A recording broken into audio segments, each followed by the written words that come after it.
தொலைக்காட்சியின் பிரதான செய்திகள். முதலில் தலைப்புச் செய்திகள். ரணிலுடன் மூடிய அறையில் சந்திப்பு, முற்றாக நிராகரித்த மஹிந்த.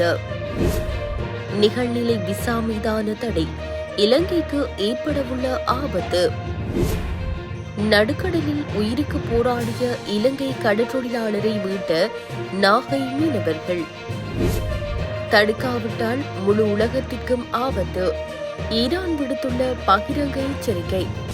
தொடர்பான விரிவான செய்திகள். ஜனாதிபதி ரணில் விக்ரமசிங்கவிற்கும் தனக்கும் இடையில் நேற்று முன்தினம் விசேட கலந்துரையாடல் இடம்பெற்றதாக வெளியான செய்தி உண்மைக்கு புறம்பானதென முன்னாள் ஜனாதிபதி மஹிந்த ராஜபக்ஷ தெரிவித்துள்ளார். தனது உத்தியோகபூர்வ முகநூல் பக்க பதிவொன்றின் மூலம் இந்த விடயத்தை குறிப்பிட்டுள்ளார். ஜனாதிபதி தேர்தல் நெருக்கியுள்ள நிலையில் உண்மைக்கு புறம்பான செய்திகளை சில தரப்பினர் மக்கள் மத்தியில் கொண்டு செல்வதற்கு முயற்சிப்பதாகவும் அந்த பதிவில் சுட்டிக்காட்டியுள்ளார். நிகழ்நிலை விசா வழங்குவதை இடைநிறுத்தி உச்சநீதிமன்றம் இடைக்கால உத்தரவை பிறப்பித்துள்ளதால் இலங்கை மோசமான விளைவுகளை சந்திக்க நேரிடும் என குடிவரவு மற்றும் குடியகழ்வு கட்டுப்பாட்டாளர் ஜெனரல் ஹர்ஷ இலுக்பெட்டிய தெரிவித்துள்ளார். இடைக்கால உத்தரவு காரணமாக விசா வழங்க முடியாத நிலை ஏற்பட்டுள்ளதாகவும் நீதிமன்ற உத்தரவை மதித்து நடவடிக்கை எடுக்க வேண்டும் எனவும் அவர் வலியுறுத்தியுள்ளார். எவ்வாறாயினும் உச்சநீதிமன்றம் இடைக்கால தடை உத்தரவை பெற்றுக் கொள்ளாததால் எதிர்கால நடவடிக்கை குறித்து உறுதியாக கூற முடியாது எனவும் இலுக்பெட்டிய தெரிவித்துள்ளார்.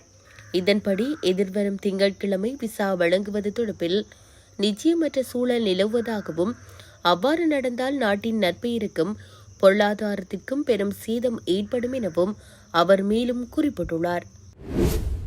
திருகோணமலை ஈச்சிலம்பற்று போலீஸ் பிரிவுக்குட்பட்ட பூநகர் பகுதியில் 14 வயதுடைய பாடசாலை மாணவியொருவர் தவறான முடிவெடுத்து உயிரை மாய்த்துக் கொண்டுள்ளதாக ஈச்சிலம்பற்று போலீசார் தெரிவித்தனர்.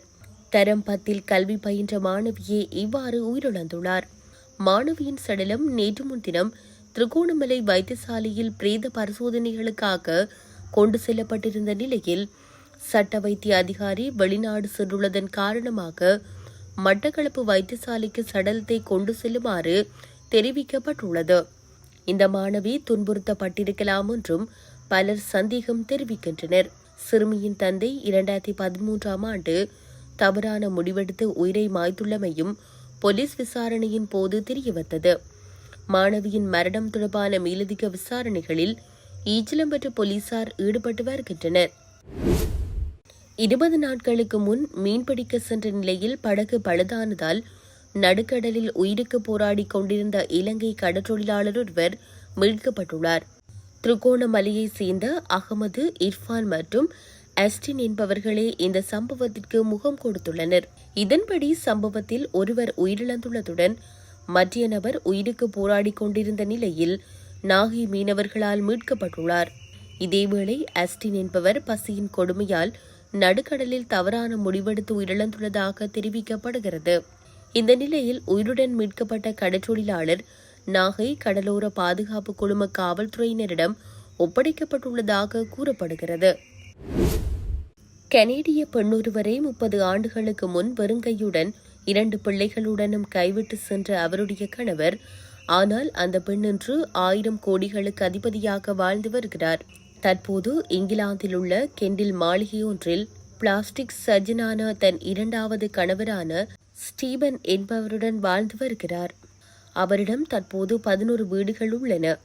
இங்கிலாந்தில் உள்ள கெண்டில் 139 ஏக்கர் பரப்பில் ஒரு மாளிகை, ஹவாயில் 3 வீடுகள், கனடாவில் 5 வீடுகள், லாஸ் வேகஸில் 17,000 சதுர அடியில் ஒரு வீடு, அதன் விலை $18 மில்லியன். ஒன்று தலையில் வைர கிரீடமும் கையில் 23 காரட் நிச்சயதார்த்த மோதிரமும் டிசைனருடையும் 4000 பவுண்டுகள் மதிப்புடைய ஷூக்களுமாக இளவரசி போல பலம் வருகிறார். அவரது முதல் கணவர் கனடாவின் ரொரென்ட்ரோவில் 2 குழந்தைகளுடன் இவரை கைவிட்டுவிட்டு காணாமல் போனார்.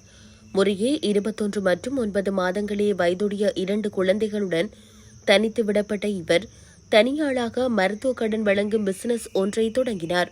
கடுமையாக உழைத்து முன்னேறிய இவருடைய சொத்து மதிப்பு இன்று 500 மில்லியன் பவுண்டுகள் என தெரிவிக்கப்படுகிறது. இஸ்ரேலை தடுத்து நிறுத்தாவிட்டால் மத்திய கிழக்கு மட்டுமன்றி முழு உலகத்திற்கும் ஆபத்து என ஈரான் எச்சரித்துள்ளது. ஹமாஸ் ஆயுத குழுவின் தலைவரான ஸ்மாயில் ஹனியி கடந்த புதன்கிழமை படுகொலை செய்யப்பட்டார். இந்த நிலையில் ஈரான் தலைநகர் தெஹ்ரானில் உள்ள வீட்டில் ஸ்மாயில் படுகொலை செய்யப்பட்ட நிலையில் அவரது படுகொலைக்கு இஸ்ரேலை பழிவாங்குவோம் என ஈரான் ஏற்கனவே அறிவித்திருந்தது. இவ்வாறானதொரு பின்னணியில் மீண்டும் ஈரான் வெளியுறவுத்துறை அமைச்சர் அலி பஹாரி கனி எச்சரிக்கை ஒன்றை வெளியிட்டுள்ளார். அதன்போது கடந்த 10 மாதங்களில் இஸ்ரேல் காசா பகுதியில் பேரழிவை ஏற்படுத்தியுள்ளது. இப்போது இஸ்ரேலின் குற்றங்கள் பெய்ரூட், தெஹ்ரான் மற்றும் ஏமன் வரை விரிந்துள்ளது. இஸ்ரேலை தடுத்து நிறுத்தாவிட்டால் மத்திய கிழக்கு பகுதியின் அமைதிக்கும் பாதுகாப்பிற்கும் பாதிப்பு ஏற்படுவது மட்டுமன்றி உலகத்திற்கே ஆபத்தாகும் என தெரிவித்துள்ளார். இத்துடன் செய்திகள் யாவும் நிறைவு பெறுகின்றன. மேலதிக செய்திகளை அறிந்து கொள்வதற்கு www.tamilaram.com எனும் இணையதளத்தை பார்வையிடுங்கள்.